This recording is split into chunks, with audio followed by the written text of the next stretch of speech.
Okay, brilliant. I am ready to go. Hello, everyone. Thank you for taking time out of your Saturday afternoons to come and listen to me talk.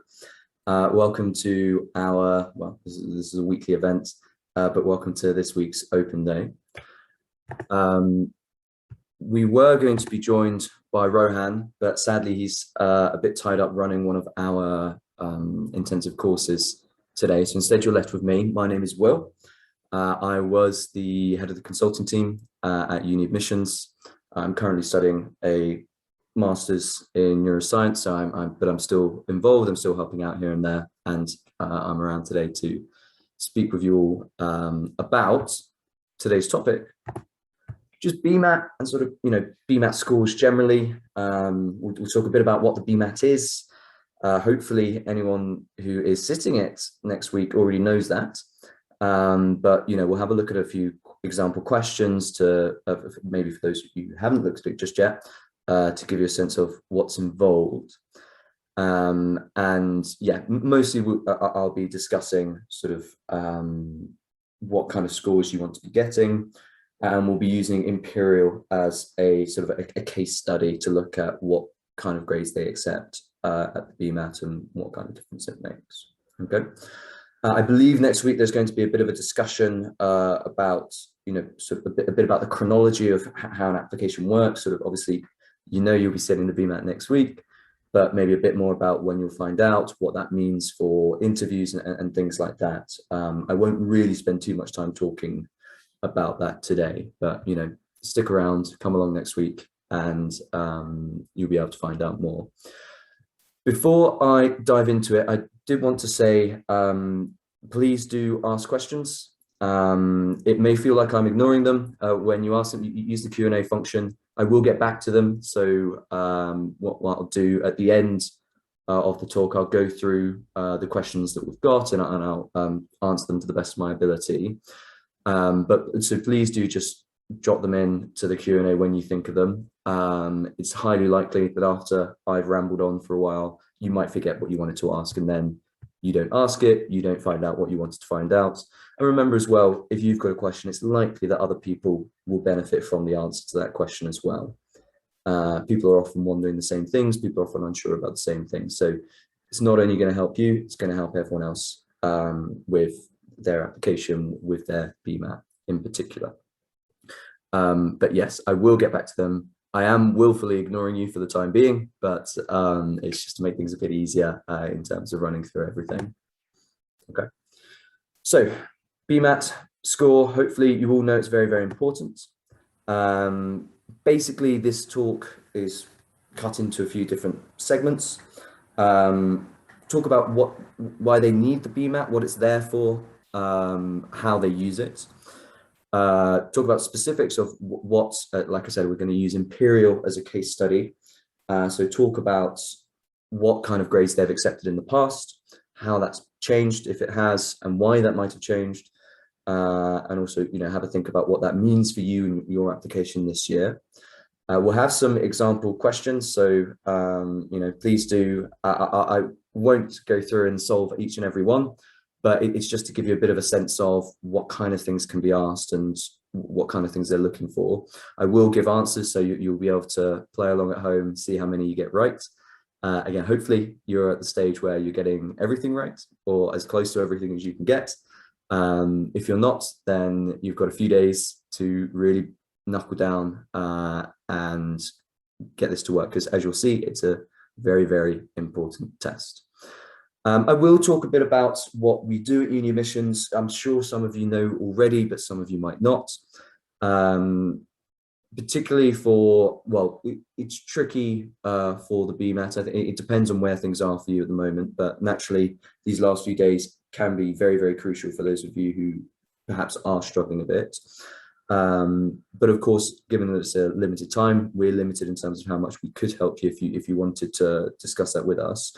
But of course, more generally, this is just one part of the application. You've still got interviews. You're going to be tussling with them from December till some of you as late as March, April. So there's plenty to get stuck in on that front. Okay, marvelous. So the Bmat, why is it there? Now, for those of you who are parents, you might know that the Bmat wasn't always around. Same for the UCAT, same for all these admissions tests. In terms of sort of, I suppose, the way that education has developed, it's a very, very new thing to have these admissions tests in the UK for universities.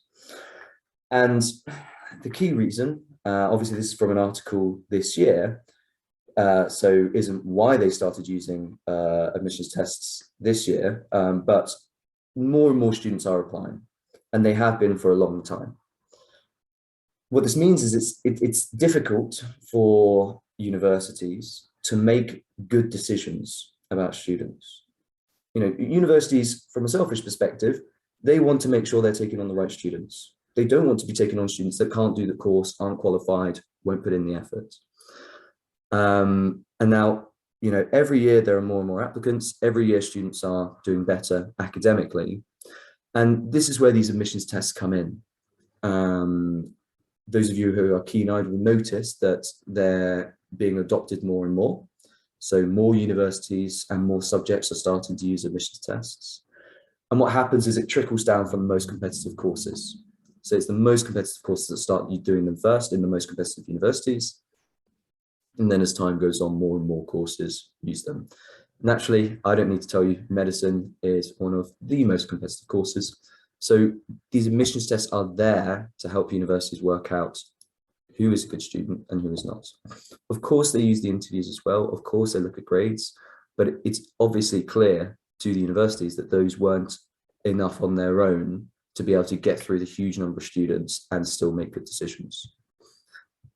So obviously the admissions test comes in. Those of you who have watched our open days before will have seen this many, many times, and I'm sure you're tired of us talking about it, but it's really for those people who haven't been to any of our open days and still aren't really sure how it all feeds in to the overall application.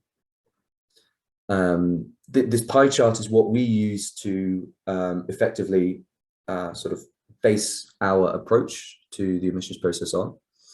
It's not, you know, universities haven't said this is exactly the proportion that we allocate to grades and test score and interviews per se, though lots of them will discuss their sort of how many points the UCAT is and how many points the GCSE grades are.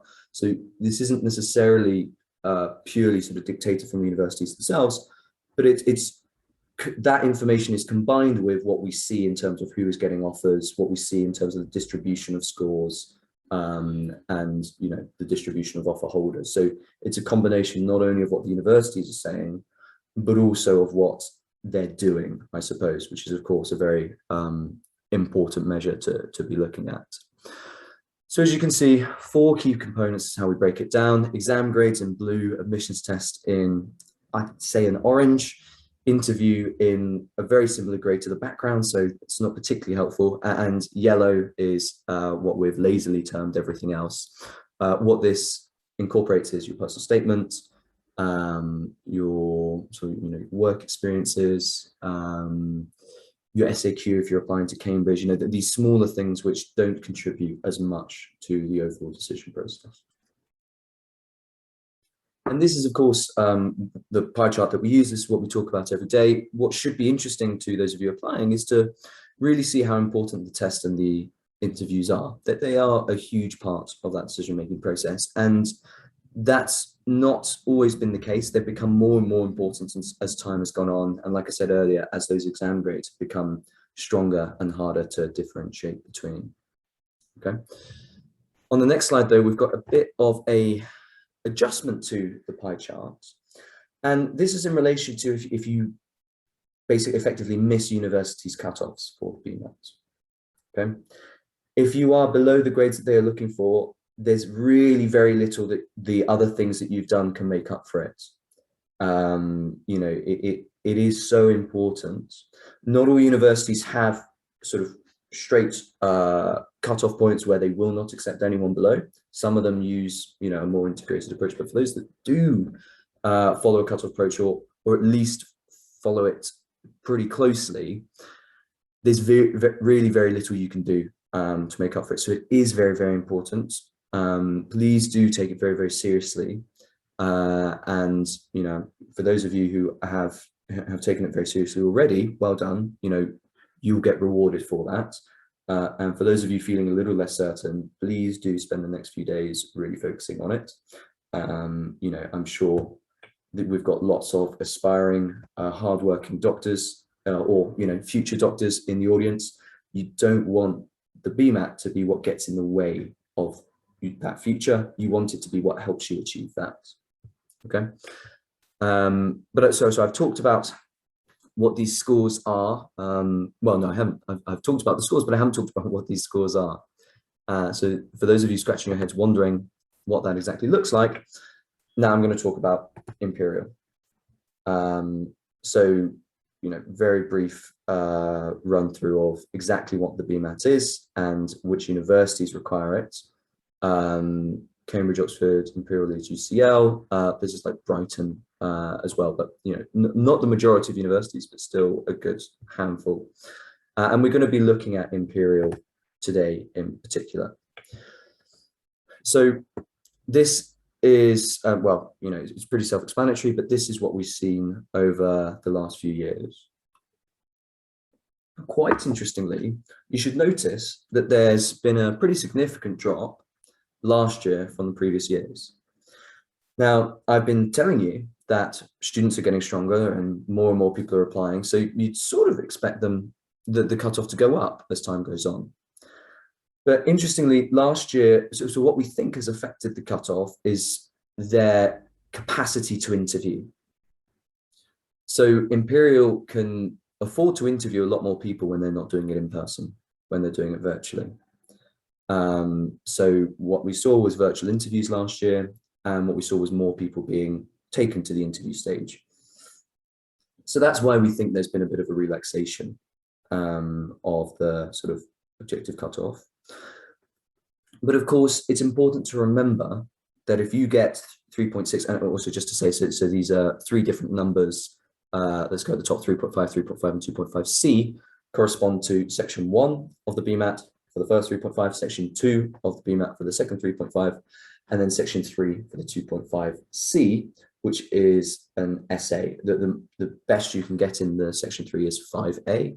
The best you can get in section 1 and 2 would be, well, theoretically 9. It's graded from 1 to 9. Of course, it's important to remember that if you are getting 3.6, 3.6, and 3B, yes, you've made it past last year's cutoff. There's no guarantee it will be exactly the same this year. It's likely to be similar, but there's no guarantee it will be exactly the same.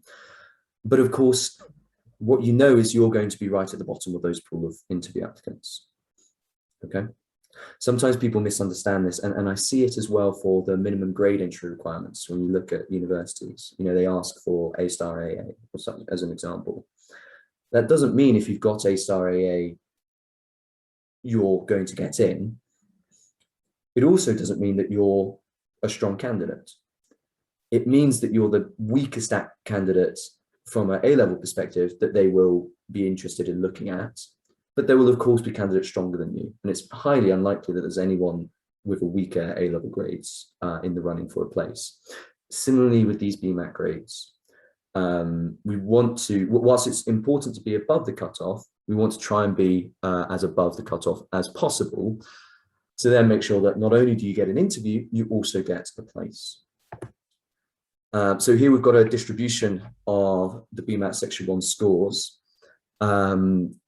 You know, you can see that actually it's got a really nice distribution. What you see with GCSE scores is horrendously skewed up towards the top end. So it becomes very difficult to pass between individuals. Whereas here, you can see that, you know, if you're at the top end, you are one of a very small minority who's doing very, very well. And of course, you know, as you're in the middle, it does start to clump up a bit, but this is what the universities are looking for. They want a nice, normal distribution of scores so that they can pick a cutoff and choose from it.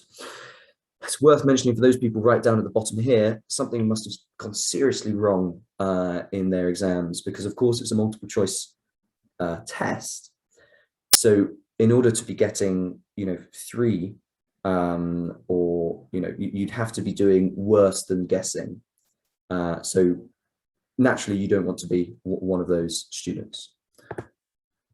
But so here we've got the section 2 scores transposed with some bars that Matt from the research team put together to sort of demonstrate those who are above the cutoff. Okay, so you can see it's the vast majority of candidates. You know, it's not like their cutoffs are punitive, but of course it's worth remembering, like I was saying earlier, what that means is if you are above the cutoff, that doesn't mean you're the strongest candidate they have. In fact, it means that, you know, of all those people at interview, you're probably one of the lowest. So you're in a weak position, but of course you can bring it back with your interview, but you'd rather be in as strong a position as possible. And here we've got section 3, the essay.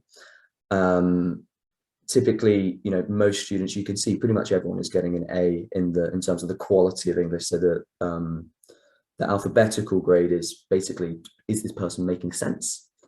Like, do their words mean what they're supposed to mean? Are they using correct sentences?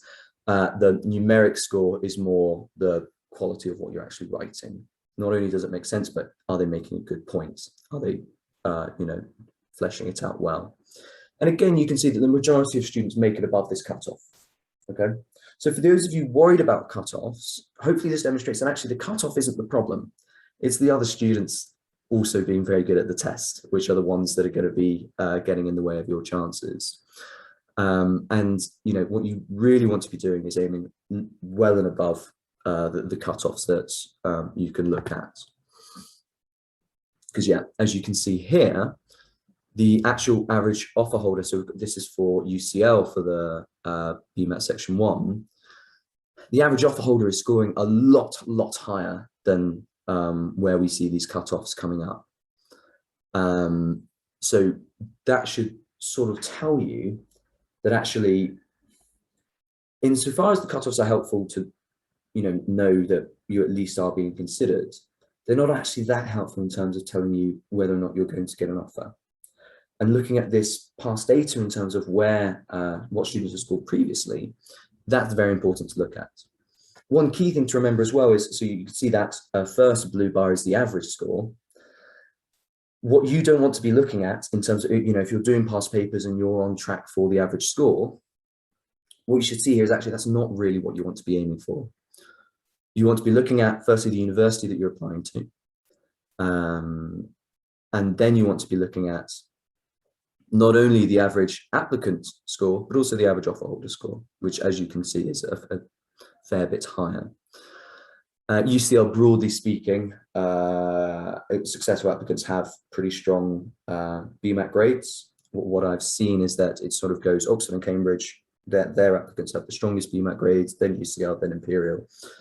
And of course, you've all made your choices for university, so you can't change anything, but hopefully that gives you a bit of a sense of what to be aiming for. Now's the section where we're going to, well, I have to stop saying we, I'm so used to co-hosting. But to talk a bit about what the Bmat actually looks like. Again, this should not be news to any of you. If it is news to you, you've got a serious amount of work to be doing over the next few days. As I said, the Bmat is split into 3 sections. The first section, sort of verbal and numeric reasoning.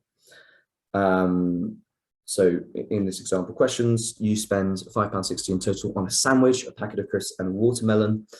The watermelon costs twice as much as the sandwich costs twice as much as the crisps. How much did the watermelon cost? Now, ultimately, you should be thinking pretty automatically that this is a very, very simple equation. Substitute watermelon, crisps, and sandwich for X, Y, and Z. You know that sandwich is 2 crisps, so if the sandwich was Y, it could also be represented as 2X, and then the watermelon is twice as much as the sandwich, so that could be 4X, and then you know, it's a relatively easy equation. So doing the maths isn't too hard, but spotting that and you know, applying it is what they're looking for. And you've also got a more verbal reasoning section. So Simon is discussing with Seth whether or not a candidate is suitable for a job. When pressed for a weakness at interview, the candidate told Simon that he is a slow eater. Simon argues that this will reduce the candidate's productivity since he will be inclined to take longer lunch breaks. Very strange weakness to come up with in an interview, but there we go. Which statements best supports Simon's argument? Slow eaters will take longer lunch breaks. Longer lunch breaks are a distraction. Eating more slowly will reduce the time available to work. Eating slowly is a weakness. So, it's going to be quite a long presentation if I talk through absolutely everything, but you should see that, some of these answers are quite similar to each other. Some of them are quite different. Normally with these kind of questions, there's sort of 2 or 3 answers which are clearly not the right one. But there's often 2 which actually do look like they could be sort of quite close, and you need to sort of work out which is the best one. Like I said earlier, I will actually be putting up the answers once I've gone through all these questions. So if you want to jot down what you think it is, see how you do at the end, you're very much welcome to. And then the second section is a more scientific one. Well, much more scientific, it's purely science. So you'll be answering questions on biology, on chemistry, on physics, and on maths. Here you can see a biology question. For those of you doing biology A level, it shouldn't be an incredibly advanced topic. This is probably something that you've actually done a couple of years ago at GCSE. So it might just be something that you want to refresh on, but they're not going to be asking you extraordinarily high level scientific questions. And you can see that in these, in these other ones, in this sort of physics question and the other scientific questions as well. It's not there to sort of push you above the school level that you've already done. It should be stuff that you've already covered, but it's more just there to see how well you can apply these principles and how well you can work through them, and if you can do it in a timed setting. For most of these admissions tests, if you had all day to do it, you'd do very, very well. But adding in that time component means that you have to think quite quickly and you need to work through things quite quickly. And then here's a chemistry example. And again, just to reiterate, this shouldn't be, polymers should be something that you've done at school. You shouldn't be sat here and seeing these and thinking these are all new words. This should all be relatively familiar. But of course, time conditions, exams can be stressful. You want to make sure that you're on top of things and able to keep a cool head while you're going through. And again, sometimes it is just a matter of starting off by funneling out those few questions which are clearly not the right one, and then spending the time deciding between A and B or D and C, or whatever it is. So here we've got some answers. Hopefully you've all done very well. Hopefully this was easy because I waffled on plenty, and so you had lots of time. So I think at this stage this should be feeling pretty natural, and you should be pretty comfortable doing timed papers. If you got nothing right, then I would suggest potentially spending a lot of time on this test. I'm sure you will work very hard on the UCAT, and you did quite well. But even if it's just one university of your 4 choices that you've got as a BMAT university, or 2 or 3 or all of them, regardless of how many BMAT universities you're actually applying to, medicine is so competitive. You don't want to have one application which is just not going to go anywhere because you've done badly in the admissions test. So that's more or less everything that I wanted to talk about in terms of what the Bmat is, why it's there, what the scores are, what to be aiming for, what to be looking out for. Of course, we'll go through questions as well, and I'm sure there'll be more things that we'll talk about. I'll talk a bit about sort of what UniAdmissions does to help students. And again, it might be that for some of you this isn't relevant for the test. It might be that some of you it is very relevant for the test, particularly if you got or if you found those questions quite hard. But when we think about interviews in particular, that is a thing which naturally, I'm sure students are frustrated hearing that everything is very important, but that's the next important stage. You know, you told me the UCAT was very important. Well, it was, but now it's Bmat, and then eventually it'll be interviews as well, and then A levels, of course. It doesn't stop, I'm afraid. You keep having important tests whilst you're still in education. But yeah, particularly for preparing for interviews, if there are any of you who are applying for next year and are very keen and, you know, finding out about Bmat cutoffs already, well done. But of course, there are things that you can be doing to be thinking about your application, to be working on just effectively becoming the strongest student you can, the strongest applicant you can. So we break our programs down into 4 key parts. Naturally, exactly what a student of ours does in their program is dependent on what we recommend. And, you know, there's a consultative process where we really work through what is right and what is going to help and what is necessary. But there are 4 key things that students can be doing in our program. So the first is one-to-one tuition. I don't think this needs too much explanation. I'm sure you're all familiar with the concept of being taught by someone, you know, how to go through things, how to work through things that you're finding difficult. One of the key and most important things is, you know, these tutors are people who've been through this process. They've applied for medicine, they've gone into medicine, they're very likely studying medicine. So they have an intimate understanding of the things that you're, you know, the hurdles that you're trying to jump over. They have an intimate understanding of how to get over them. And, you know, that they are there to be able to support you and to guide you. It's very important that, of course, you know, we expect our students outside of these tutorials not to just switch off and disengage. We're very keen on them working hard, putting in their own time, you know, doing their own self-guided study. And their tutors will give them a lot of support for this. You know, it's helpful to have a sense of what can I be working on this week? What do I need to improve on? How could I be getting better at this Bmat? You know, I keep doing practice papers, my score isn't changing. What is it that's missing? And this is an example from a mock interview, actually. So this is an example of a feedback report that tutors will give. I've just been given a notification that my laptop is running out of battery, so I'm just going to grab a charger. Give me 1 second.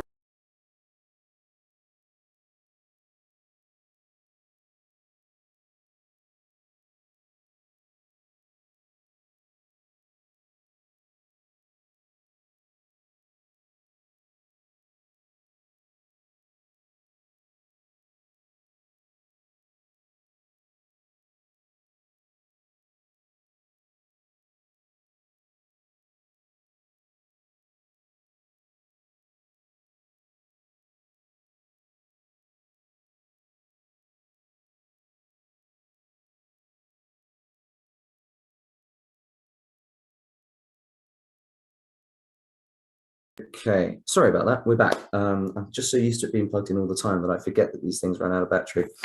But yes, so this is feedback. Of course, it's really important for students to be working outside of, you know, outside of their tutorials.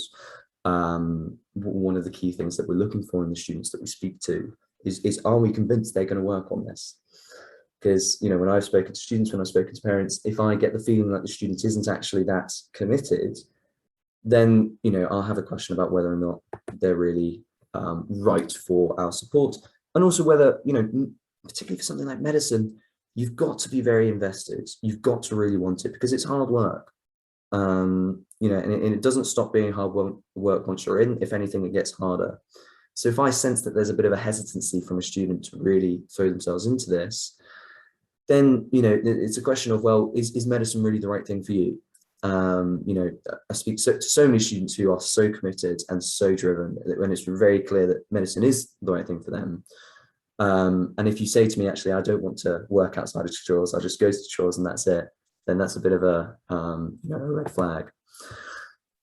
And of course, you know, we're asking our students to work outside of those tutorials, but you need to have stuff to work through. You need to have practice questions for the Bmat. You need to have practice questions for the UCAT.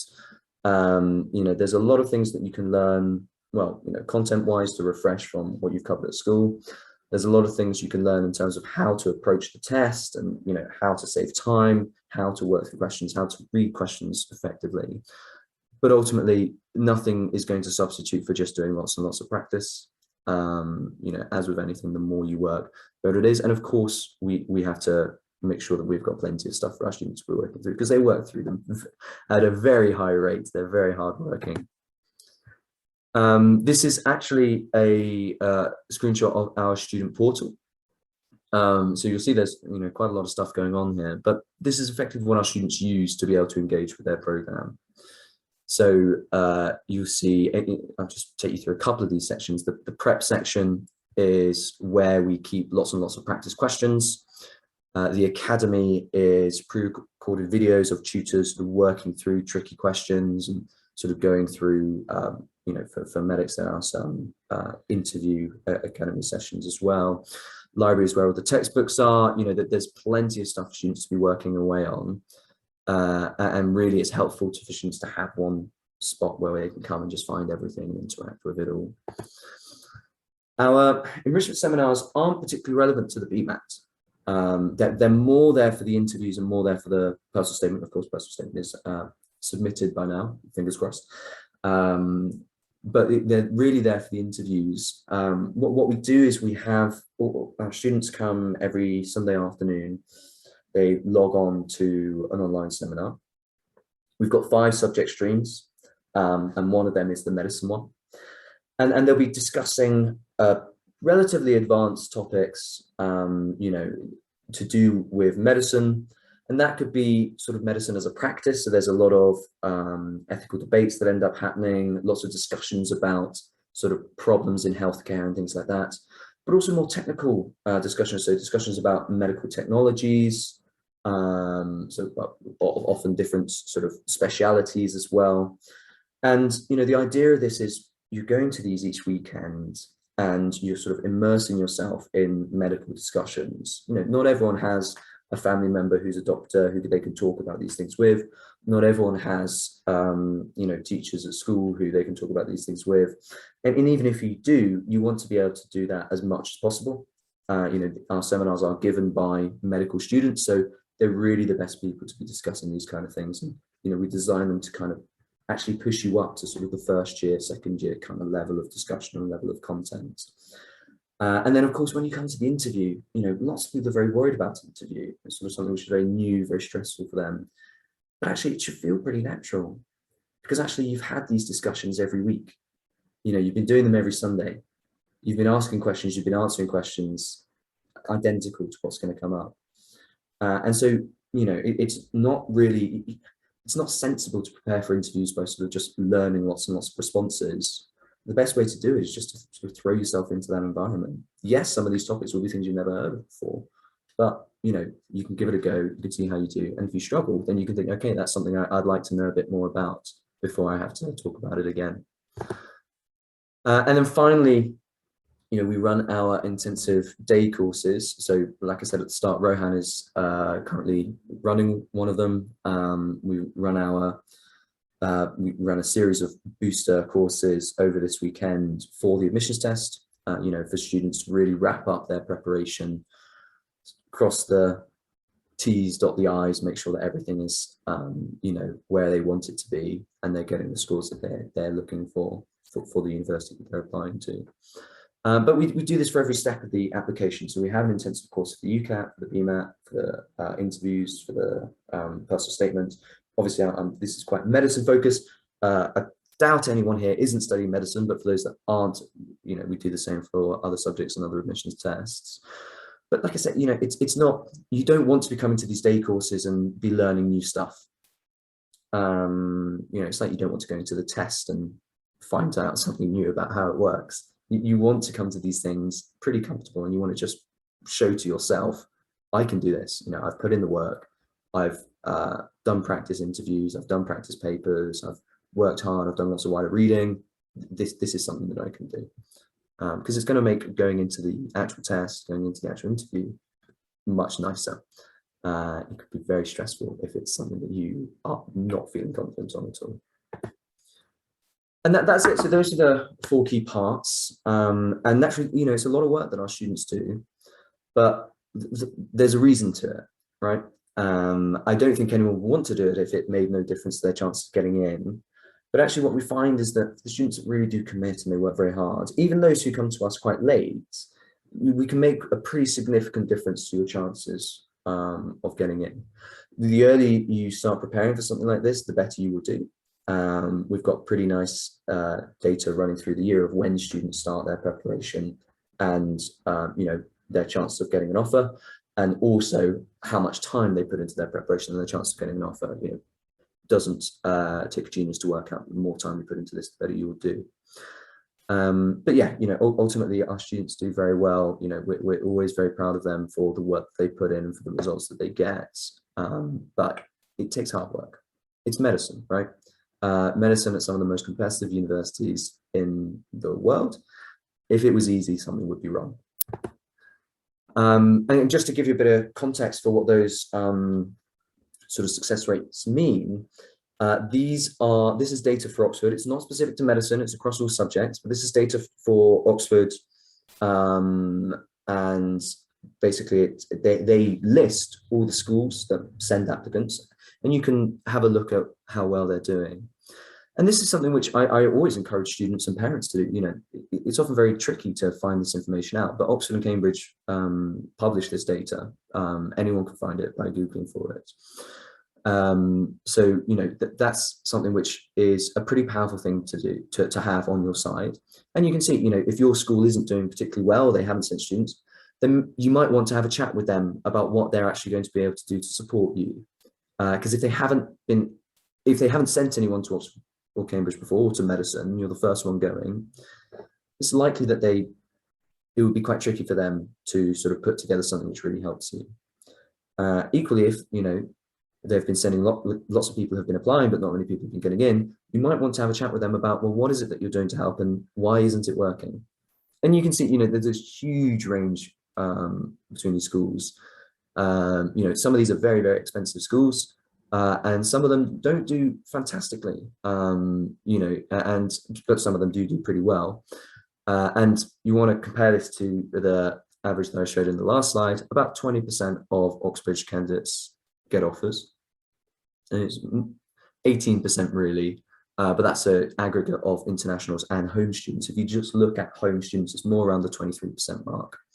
So for those schools here, which are getting 23% of their students in, a lot of them are going to be home students. There will be some internationals, but majority are going to be home students. You compare it to that 23% mark, and you can think, okay, well, they're doing average, or they're doing better than average, or they're below average. And that might be something which you're worried about.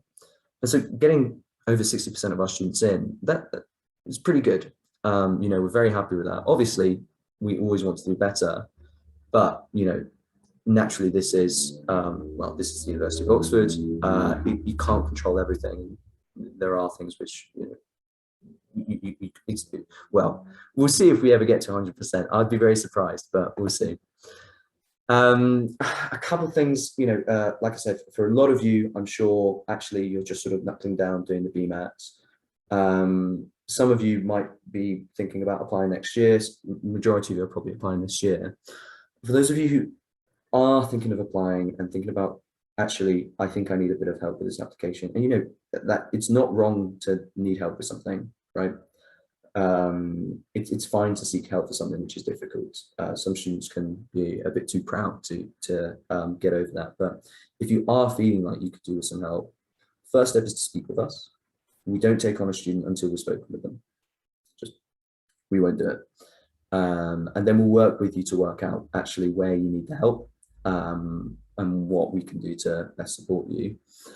But it's worth saying that we have what we call a cooling off period. And this is effectively a time period in which you are in the program, you're enrolled, we're supporting you. But if something's not quite working, you can withdraw.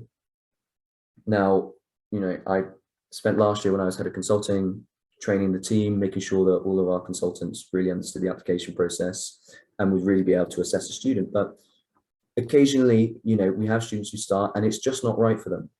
Again, that's fine. Sadly, I'm not flawless yet. And, sometimes we do make recommendations for students and it's not quite right for them. And really those, so if it's a longer term program, it's 2 weeks you get. If it's a shorter term program, so for this year, it's 5 days that you have to have a couple of tutorials, go to a seminar, use some materials. And yeah, if it's not working, we'd rather you weren't in the program and if it wasn't helping you. The point of this ultimately is to help people achieve what they want to achieve. If it's not doing that, there's no point in you struggling along with it. You know, we are very fortunate to get some nice reviews at the end of a student's application process. And you know, we always try and encourage as much feedback as possible, because the more feedback we have, the more we can do. You know, these are two people who actually were in programs and did have tutorials and sort of fully committed, and you know, got their offers, which is great. But not everyone will engage with us on that level. Some people will just come to a couple open days. Some people might have a chat with us, but then the program isn't the right fit. Some people might just look at some of our blogs. Whoever you are, you know, in that range of things, in that range of engagement, if you have the time, please do leave us a review. It does make a big difference. You know, obviously positive ones are always nice, but actually if you have stuff that you need to say which is not positive, please say that to us as well. You know, if this open day has been absolutely useless, I need to know that, so then I can start giving it. Equally, if it's been very helpful, then that's also good to know, because then we can, you know, keep doing it. But equally, you might say, actually, this open day is poorly timed. We could have done with this information a couple of weeks earlier. That's really helpful for us to know as well. So whatever your interaction with us, whatever the level, whatever, you know, your experience with us, positive, negative, ambivalent, you know, somewhere along those lines. I'm not sure there's another axis that your interaction could be, but you know, whatever. You know, all the feedback is helpful. Whether you do it through, I think this is taken from Trustpilot, whether you do it through something like that, or you contact us directly to give the feedback, or some other rating system, whatever it is, we'll see it. All really helpful. And now, so there are a couple more things that I'll talk about before I'll go into questions. One of them is our foundation. So we put this together last year. Last year was the first year of the foundation. What this is I told you about the 4 different parts of the program. Effectively, students on the foundation get to do all of those parts. They have tutorials, they come to seminars, they have materials. They have access to everything, and they don't pay for it. Obviously, there are criteria. You know, effectively, there are sort of financial criteria, but for those people who are struggling financially, you know, the last couple of years hasn't been easy for everyone, but equally there are some people who, you know, a program of support, getting some tuition, that is just something outside of their reach. It's likely that we can still help you. We had 93 students in the foundation last year. We currently have over 150 students that we're helping for free this year. Our target for next year is to be supporting a student for free for every student that we support for in a paid manner. The only real barrier to that I see is us getting applicants, and also getting applicants early enough. So, you know, we try to promote this as much as we can, but if there is someone that you know, or, you know, if you are that someone, and maybe there's an application coming up next year, or in a few years' time, and you think actually they could really do with some help, because maybe the school doesn't help very much with something like this, but, you know, they are struggling at home, they can still get in touch, and we can still potentially help them, which would be fantastic. We had wanted to, so with foundation applications for this year are currently closed, because it takes time to evaluate these things, and ultimately with the admissions test so soon, there's just too little time to be able to do it. But ultimately we could have taken on more students. It was just a matter of enough students applying for it. So if you know someone who might benefit from this, please tell them, let them know, they can get in touch. And the last thing to promote is Rohan and my podcast. This is a shameless plug, so my apologies. But we record a podcast episode probably every couple of weeks. We try to do it. We talk a lot about applications. So, you know, if some of the information that I've told you today has been helpful, there's a few additional things that we talk about that will probably be helpful as well. You know, if you're a parent, maybe you can point your son or daughter towards them to help them out with an application. If you're a student, if you've got, you know, if you're on the bus to school, it's just a good thing to listen to. We try and do one episode about education, the application processes, universities, and one episode about something else. So, you know, we're both scientists at heart. We've talked about a range of things which, you know, we find interesting. Last one we did was about climate change, because obviously COP26 is, well, it must be happening imminently.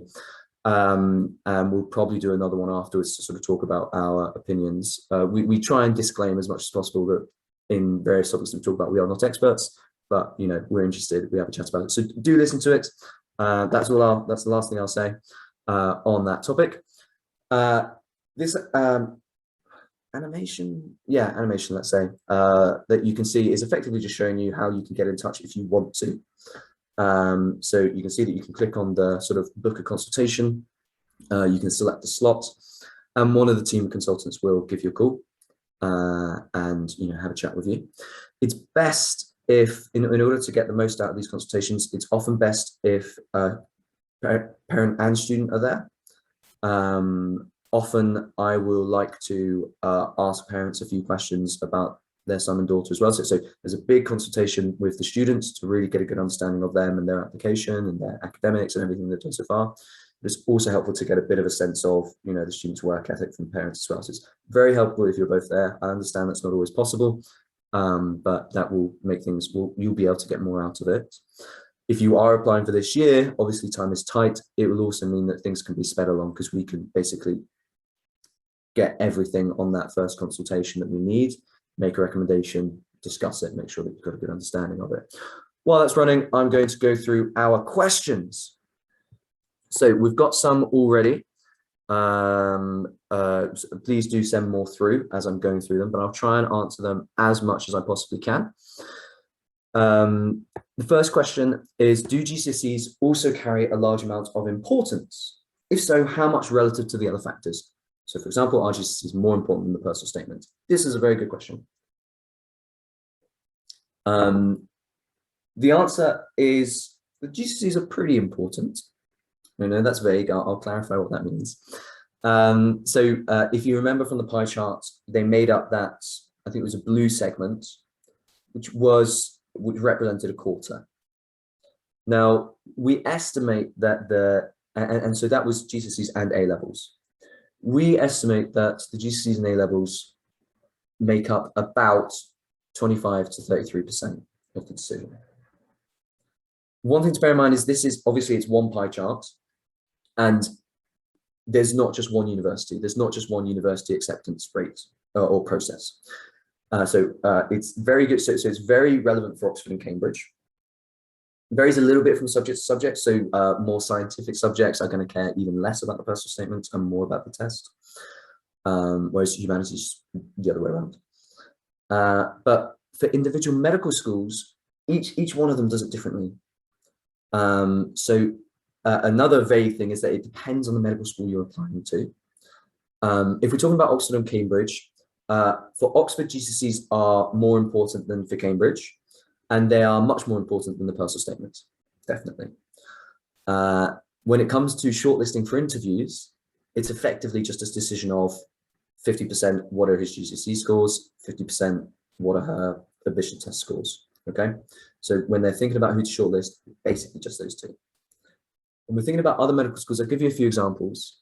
So Liverpool, for example, has said that they don't look at the personal statement for shortlisting for interviews. They'll look at it overall when they're sort of evaluating the whole application. But to get an interview, they're not even going to look at it. Somewhere like Cardiff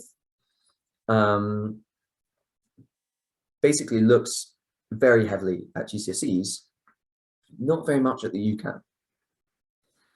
The UCAT will be used occasionally to help with, so what they do is they sort of band students based on their GCSE scores. And then if you're on the cusp of a band, they'll use your UCAT to determine if yours should go up or down. So actually for a lot of people, it makes very little difference. And so the GCSEs are very, very important if you're applying to Cardiff. That there are a handful of universities which are skewed towards GCSEs, a handful skewed towards UCAT. Most of this information you can find. There is I wanted to write an article about it actually, because obviously it's a lot of effort to have a look at every single university's website. The information is there, but I'm keen to write an article about it so that it's all sort of aggregated in one place. Whether or not I'll be able to do that for this year's application process, I can't promise anything, but for those of you applying next year, we should be able to have that information available for you. So obviously, this is anonymous attendee that I'm speaking to. You've made your medical school choices, most likely, so you can't really change those at this stage. But for those of you applying next year, if you're worried about your GCSEs potentially being a bit lower than others, then what you want to be doing is making a strategic application to universities which potentially look less at GCSEs and more at UCAT or more at Bmat. And then, of course, you want to do very well in those tests, or vice versa. If you've got very good GCSEs and you're a bit worried about the UCAT, then you might want to skew your application towards universities that preferentially look at that. That was a very long answer, but hopefully that gives you a bit of a sense of sort of where the GCSEs come in. The answer is made complicated by the fact that different medical schools like to do things differently. Let me get this. So next question, how many questions roughly do you need to answer correctly to get, for example, a 5, or are the questions weighted differently? Are the cutoffs generally higher for international students? These are two very good questions. So I'm not going to be able to give you an exact answer for your first one because the weighting system does vary, and so it's difficult to give an exact answer. But what you can normally do is when you can normally find for a given year, you can find sort of the equivalent number of correct answers. Okay, so you can translate your score into a 1 to 9 score, and then you can sort of see how that compares. Every year it's slightly different, so it's just best to do that on a paper by paper basis when you're going through pasts. For the cutoffs for international students, you raise a good point because as I'm sure you know if you are an international student, but others might not, it's very difficult to get into medicine as an international student. Overall, the average offer rate for medicine is about 12%. For international students, it varies between 2 and 5%. And this is because the General Medical Council, the GMC, have a limit on the number of international medical students that a university can take on. So to give you an example, for Oxford, it's 14.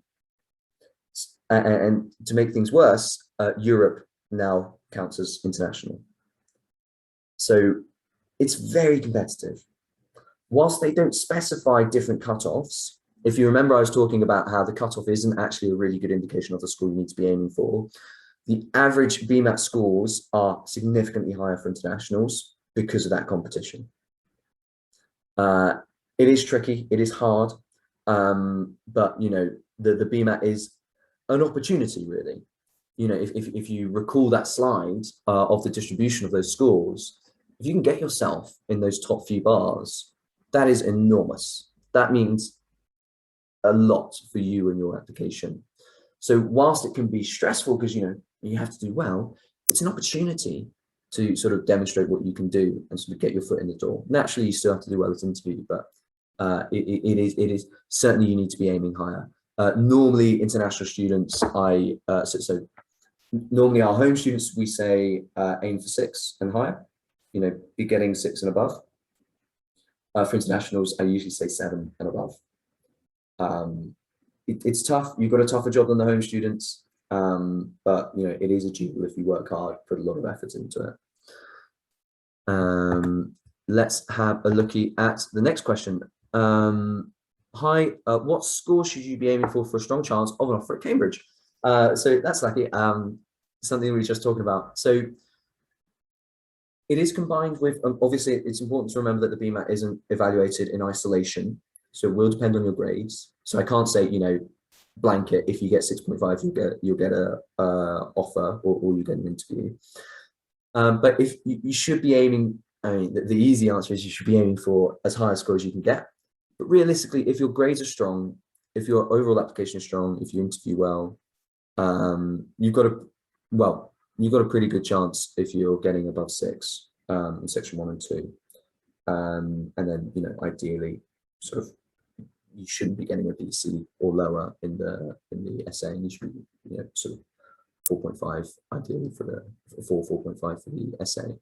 But yeah, getting above 6 is what we see is quite an important thing. Naturally, you need to do well in the interview. You need to have good grades as well.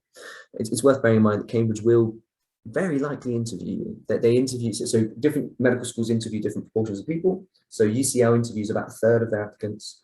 Oxford interviews about I think it's about 40%.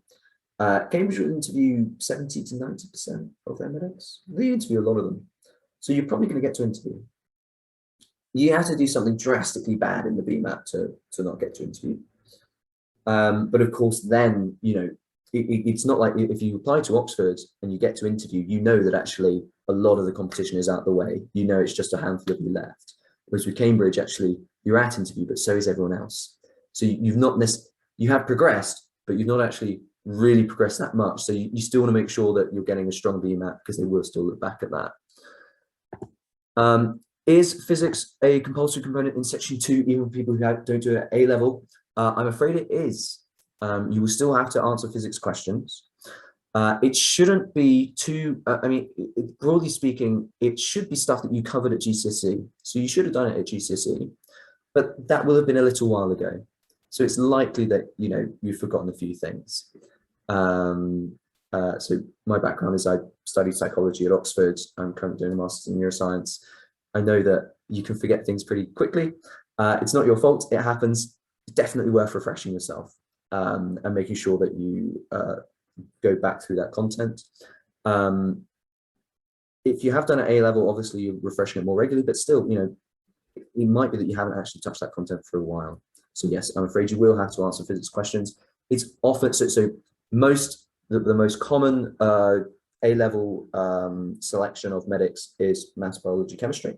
That's what I see a large proportion of the time. So you're not the only one who isn't doing physics at A-level. You know, there are lots of people in your situation. What you don't want is to sort of say goodbye to those marks, right? You want to make sure that those are still marks that you can get. This question is asking about volunteering and work experience for medicine. Good question. Will working in an animal shelter to perform administrative duties be counted as part of one of my experiences? Additionally, how many volunteering hours a week would you suggest for applicants applying to medicine? You are an international student. Okay, Naomi. So a couple of things to talk about. Different medical schools require different things. Again, I'm sorry that I'm often quite vague, but to talk about specifics, it's often best to book a consultation. When I'm answering these questions, I'm trying not to go too into specifics so that it's still relevant for everyone, but this is ultimately a question about work experience. Different medical schools will have different requirements. Some will specify like exactly you need X amount of hours in primary care, X amount of, you know, X number of experiences in secondary care. So if you don't have that, you need to make your application sensibly. In terms of will working in an animal shelter be relevant, it will be. But again, you want to try and get, you want to get as relevant experience as you possibly can. Now, if you're applying for this year, realistically, guys, it's probably too late to find new work experience. If you've already got work experience lined up, then you'll be able to do that. You might say, well, I've handed in my personal statement, what would be the point? But it's always something that might come up at interview. Excuse me. So, you know, you can still do it. If you don't have anything lined up and you don't have anything really that you're confident with, you can always do, well, actually, I'm not sure if they're still running it, but various medical schools were running virtual work experience. So I know Brighton and Sussex were, so it might be worth having a look at that. It will be, it could be counted, but I would certainly, if it was the only work experience you had, I wouldn't feel confident with that. Okay, hopefully that's been helpful. How much in advance? Some fantastic questions today. How much in advance of the Bmat would you normally recommend starting preparation for someone not applying in 2022? So I mean, the flippant answer as well. How long is a piece of string? It depends. The earlier you start, we've got good data to show that the earlier you start, the better you will do. And that data actually extends beyond a year. So you might think that actually after a year, there's no benefit, but we do see that there's a benefit. To thinking about the application in general. Now, what that means is, if you're starting 6 months in advance, you're not doing a practice paper every single day. That would be ludicrous. But you are starting to work through things. Particularly for those who are starting a year earlier, it's often they're working on more broad academic skills and things like work experience, things like trying to get lab placements and things like that. But these are definitely things you could be thinking about now if you're applying in the future. We take students on at many different points in the year, but I would have a chat with if you're wondering when to start and what to do, I'd book a consultation, have a chat with one of us, and we'll be able to go through that with you. It's often a combination of things when to start. Again, soon is always better. Sooner is always better. I often speak to people and they say, well, it's quite early, we've got a lot of time, we'll sort of do it a bit later. But then you lose that advantage of being early and having a lot of time. It often surprises me. I think, well, you've just said we've got plenty of time, and then you've said we're not going to use that time. It's counterintuitive to me, but people want to do things the way they do things. So yeah, it's often a combination of things that you need to think about in terms of your time commitment. Ideally, we normally say that a realistic medicine or Oxbridge candidate should be spending 200, 250 hours on their application overall. That's pretty tricky to do in a month. It's a lot easier to do over a year. And actually, it's more effective if done over a longer period of time. So if you do that over a year, you've got, you can do about 3 or 4 hours a week. What does that look like? Well, maybe you watch one seminar, maybe you do a bit of wider reading, maybe you do some section 2 practice questions. It's not onerous. It's not. I don't think we ask a huge amount of our students, but it becomes more difficult the later you leave it. So yeah, and it also means that students that leave it later often have to either they don't have a busy schedule already, or if they did, they have to sacrifice things that they'd rather be doing. It's much easier to fit in 3 or 4 extra hours a week over a year than it is to fit in sort of 10, 20 hours a week just out of nowhere for a few weeks. That is going to seriously impact how well you're able to do at school, how well you're able to engage with other things.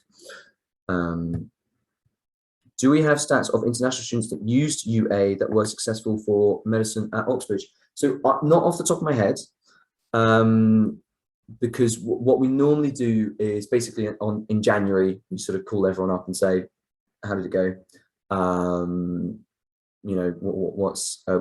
think we give you we normally wait a couple of days till the excitement, or as for some people, disappointment dies down, but we want to know.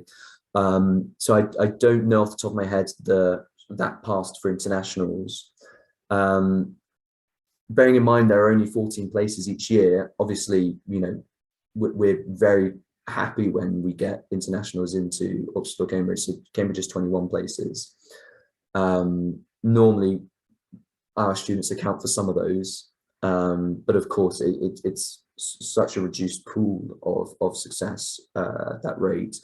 But what we do find is that our internationals that don't get into Oxbridge relatively consistently get in elsewhere. Naturally, people often have their hearts set on a particular university, but ultimately, it doesn't really get easier. This is the thing, people forget. They think, oh, well, if I don't get into Oxford, I'll get in somewhere else. It's not always easier. Birmingham's acceptance rate is about 4% for international medics. It's very low. It's only slightly higher than Cambridge's. So, just getting in somewhere is really impressive, really good. But I think if you, it'd be worth having a chat with one of us for that specific data. If you want to know more, you could email us or you could give us a call, that kind of thing. It's likely that we need to check with the research team, because not all of our admissions consultants will know that kind of information off the top of their head. What would good GCSE grades for Oxford look like? Would 6 A stars and 3 A's definitely get me an interview shortlist? I'm going to be annoying and say it depends on the subject. I'm going to assume medicine. like I was saying, it's basically sort of 50% GCSEs, 50% BMAT. So 6 A stars and 3 A's is okay. It's below average for medicine at Oxford. The average successful Oxford medic has 10.2 A stars and a ratio. So there are two things that they look at. This is probably quite helpful, actually. There are two things that they look at when it comes to GCSEs. Number of A stars, ratio of A stars to non-A star grades. That's basically what they look at. So the average successful Oxford applicant has 10.2 A stars and a ratio of, I think, 0.92 so about 90% of their grades are A stars. What does that mean for you and your GCSEs? Well, of course, that is an average. But what it means is you want to be scoring better on the BMAT. Of course, they take into consideration contextual information.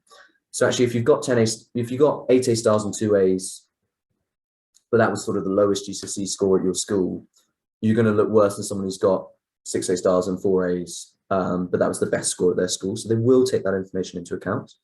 But you would want to combine it with a very strong BMAT to make sure that you're still shortlisted for interview. For students that have weaker GCSEs, and 6 A stars and 3 A's is great, it's just this is very competitive. Cambridge might be a good idea. Again, everyone has their reasons for why they want to apply somewhere. But if you're, some people say, I don't really mind, I'd just like to go to Oxford, Cambridge because they're fantastic universities. Sometimes I'll make recommendations like, I actually think you'll stand a better chance at Cambridge. Or I think you'll stand a better chance at Oxford.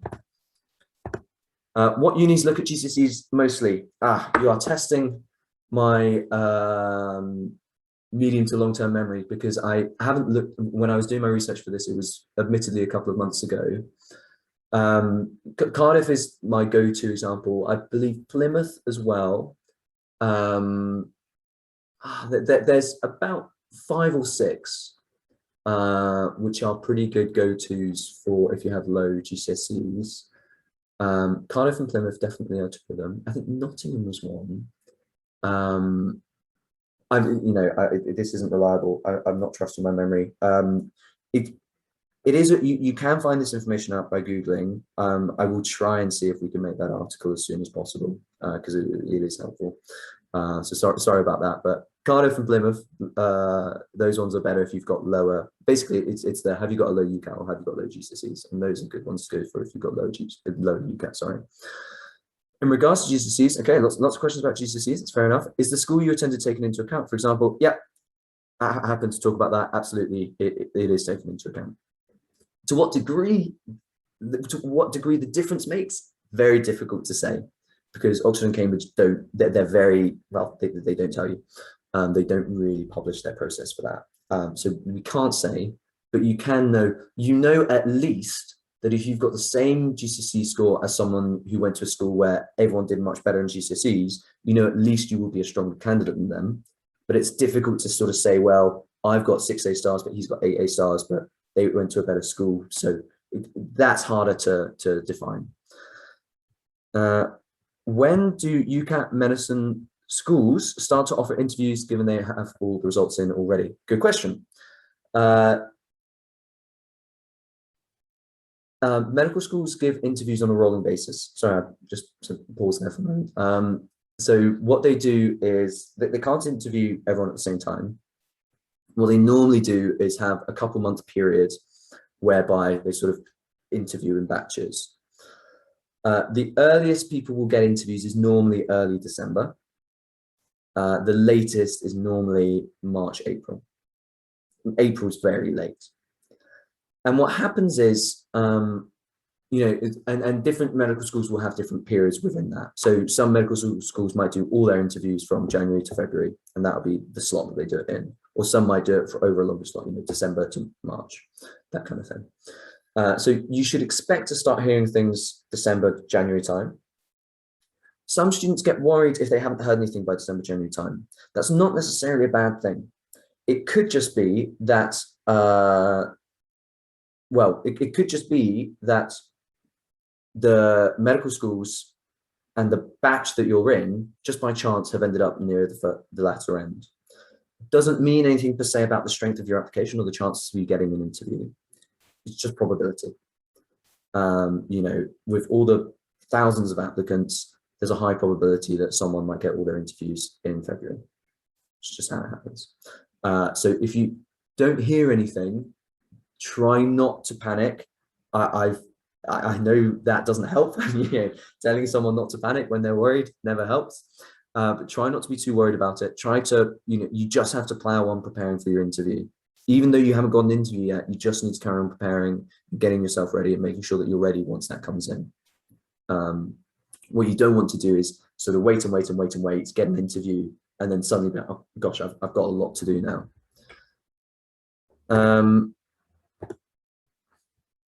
Let's have a looky. There are some specific questions about specific universities, which I won't go into because, again, I'm trying to maintain my broad appeal. The unis look at the essay score. So this is sort of about the different sections. That's a good question. Broadly speaking, we sort of see section 1 and 2 as more important, but the essays component will come in as well. Okay, so you know that's still going to be evaluated. I've just seen that we've got Rohan has been able to join us, so you'll be able to take a couple of questions. Let me see if I can actually add him in. What do I want to do here? Sorry, he's been waiting very patiently. He raised his hand. There we go. I'm going to promote as panelist.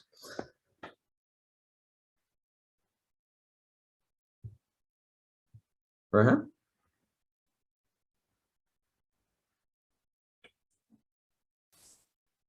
Hey, Will. Hello, I can hear you. Great. I can't seem to turn my video on. You might have to let me. Okay, hold on. Let me see what I can do. Yeah, I know how to fix this. You should be able to do it now. Hey. Hey, we see you. How are you doing? Very well, very well. I've just been telling these lovely people about, well, a lot about the Bmat. How is the course? The course is good. It's been a while since I taught Bmat, so it's nice to get back to basics. I think they found it really useful though. Okay, fantastic. So yes, you're all very lucky. Rohan's been able to join us at the end. I was just going through, well, I think you've been here for the last couple of minutes. Sorry for not noticing sooner.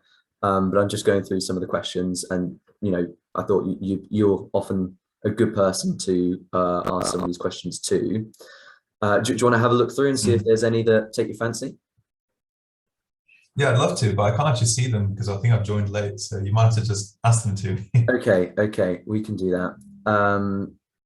So let's have a look. Well, so someone was just asking about the essay score, sort of section 3 essay score and sort of how it feeds in. I broadly said that my understanding is that section 1 and 2 carry a bit more weight, but it might be that you've got a bit more nuance there that you can add. Yeah, so you're pretty much right. Section 1 and 2 carry more weight in pretty much most universities. The only hard evidence we have is from Oxford, for example, where you'll have 40% weighted to section 1, 40% to section 2, and then the 20% is for section 3. And most universities tend to go off that pattern.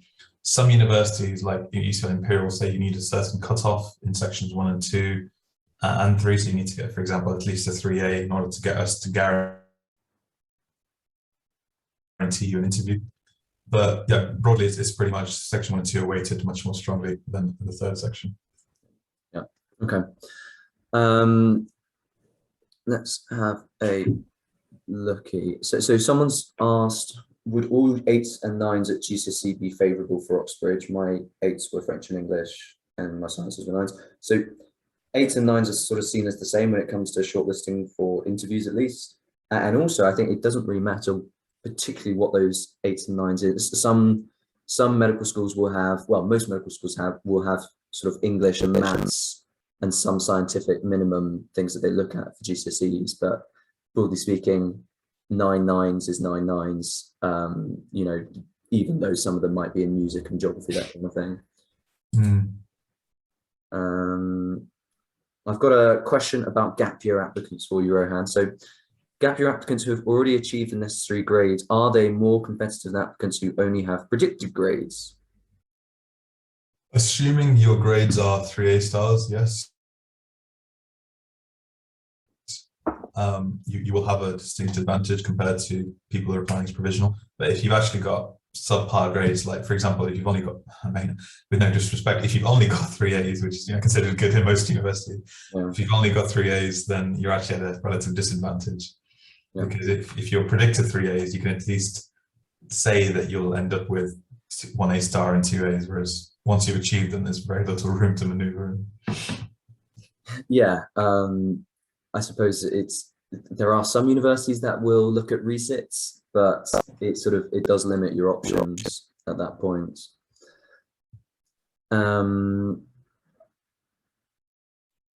So someone's asked, when do Bmat results come through? It's normally the end of November. Is a specific date out yet, Rohan? Yeah, I can't remember what it is exactly now, but I think it's normally like the 24th or 26th of September. November. It normally coincides with Black Friday, weirdly enough, and also when the offers go out from Cambridge. So it tends to be a very busy day for everyone. Yeah, I mean, so often people will say to me, we're sort of not really sure how things are going in the overall application. Obviously we're mindful of an interview coming up, but we want to wait until we know what we got in the Bmat before we start sort of really working on it. But as you can tell, those results come pretty late. So it's normally something I advise against. It will go to universities, but also you will know your score. People applying to non-medical degrees at Oxford and Cambridge, you don't get to know your test score before you have your interview. So you're flying a little bit blind. Again, you just have to plow on and sort of, not wish for the best, but carry on working and sort of put your best foot forward.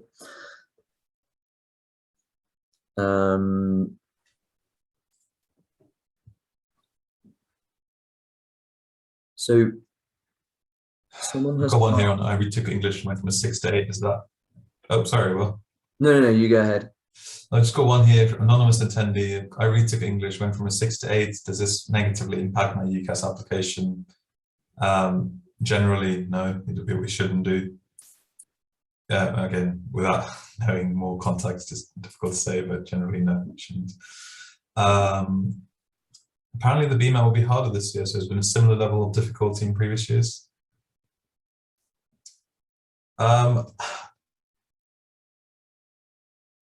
question paper, I think it'll be harder to get as good a marks. And naturally, what will happen is essentially every year there are more and more resources, materials available, and as a result, students become better prepared.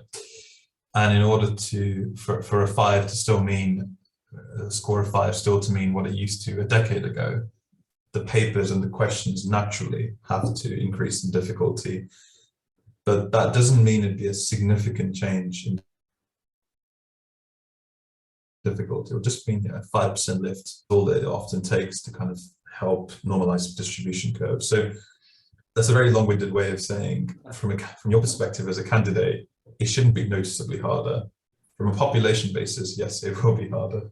So we've got a couple questions about sort of Bmat and Cambridge and Oxford's approach to the Bmat. I was saying earlier, Rohan, that sort of if you're a home student and you're applying for medicine to one of those universities, you definitely want to be getting sort of above 6s in your section 1 and 2. And if you're an international, sort of definitely above 7s. Would you agree with that, or do you think you'd need higher? Yeah, I think that's pretty much bang on, actually. It sounds like you've been doing this a while, Will. So it's nice to check them. I don't really have much to add on that. Obviously, international medics, you have to really make yourself stand out. So 7s are good. But, again, the higher you can get them, the better it is. Obviously, at Cambridge, it doesn't matter as much as it does at Oxford in terms of getting interviewed. Yeah, yeah. Okay, I'll do a couple more. Let's see if I got.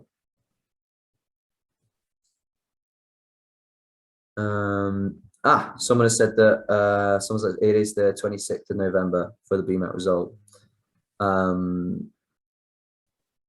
So thank you very much. There we go. You'll get your results on that day. Hopefully it's good news. And someone has asked, you know, how does the information get to the universities? They do send it to the universities before they send it to you. So yeah, I think someone said that they've got a friend who was given their offer to get an interview before they actually knew their BMAT grade. So the universities will know that in advance.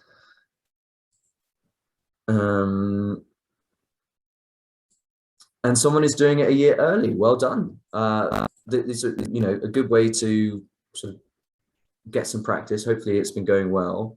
Yeah. Yes, you'll get your results. It sounds like on the 26th of November.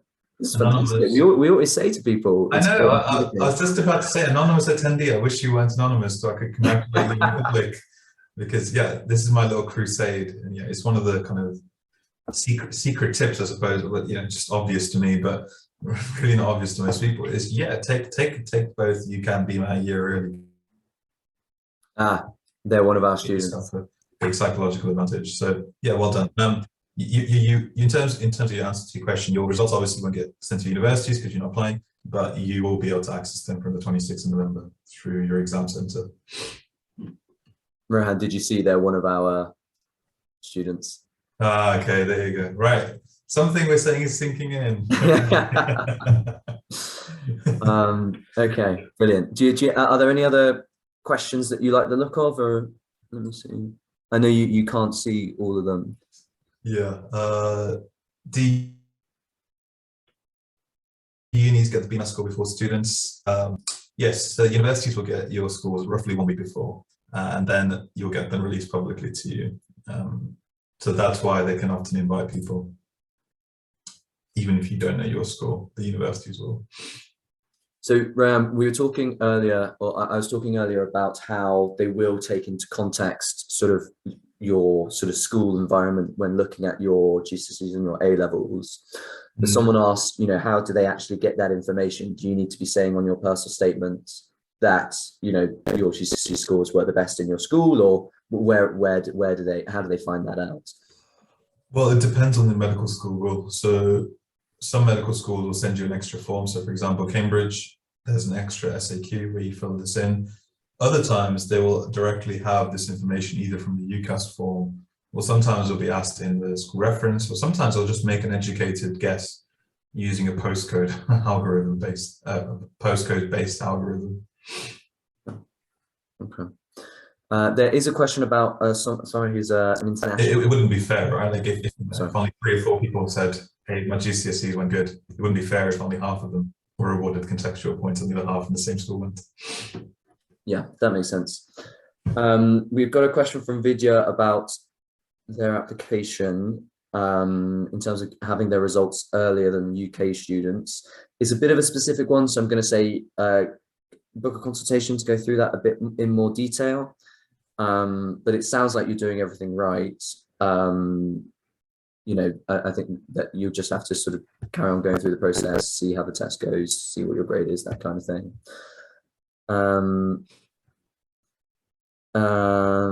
I think that's pretty much. I think that's pretty much all of the questions that we've had so far. If there is anything else that you have a burning desire to know, please do ask. If you've asked a question and I haven't answered it, it might just be because I felt it was a bit too specific for what we're talking about. But if you do have other things that you want to talk about in a bit more detail about your own application, then please do book a consultation. Someone's just said, have you seen the last thing in the Q&A? So well done. Recommended UniAdmissions, I got 3,000 in the UK, so everything I can do.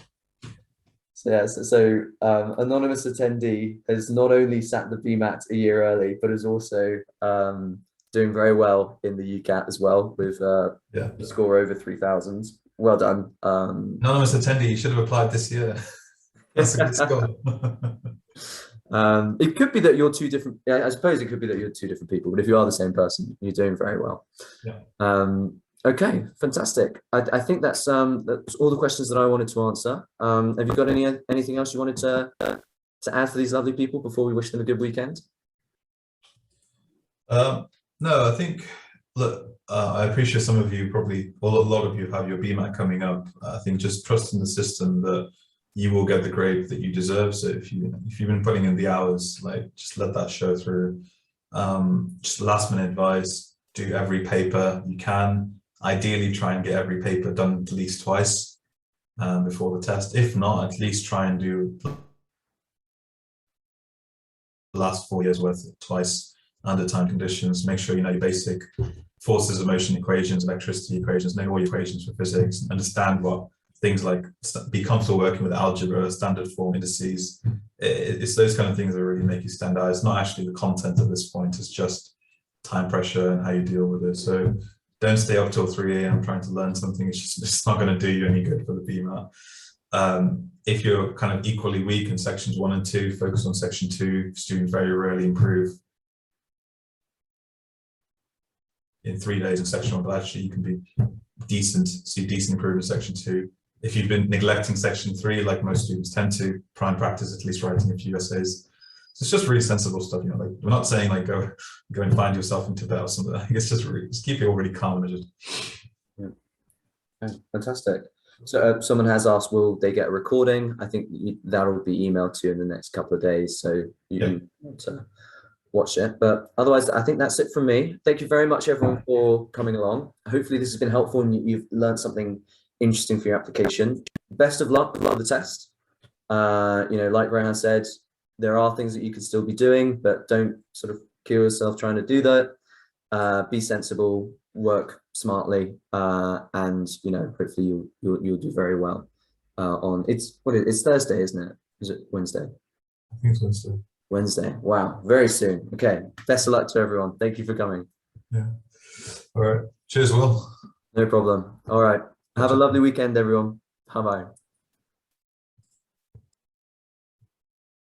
Oh, hold on. If I can just end it. Yeah.